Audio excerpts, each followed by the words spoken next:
Progresăm și uităm să fim fericiți. Îngropăm bucurii într-o mare de biți.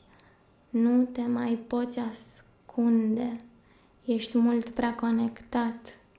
Nu mai poți să fii singur, ești identificat. Nu mai poți să refuzi, nu te lasă să crezi.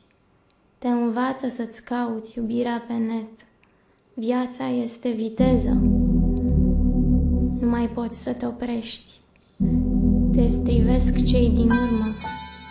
Dacă încetinești, cineva să oprească invazia de biți. Cineva să ne facă din nou fericiți.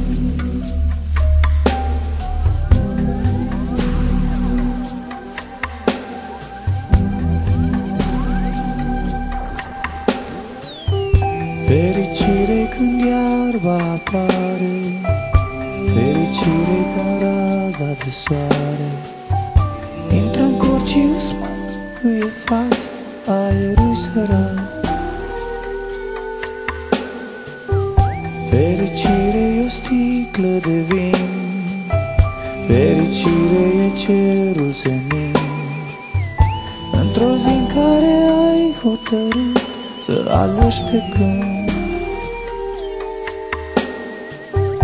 Fericire când puiul de om vrea în brațe și moare de somn.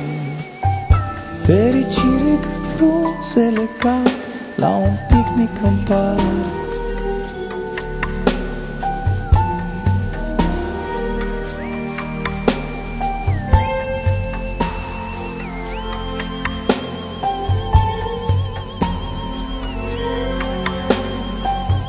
Fericire când îți amintești cât de fericit ești când iubești.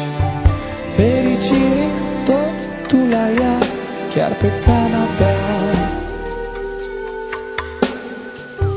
Fericire e când tatăl tău te invită la el în birou și deschide o sticlă de bere, prima bere din viața ta.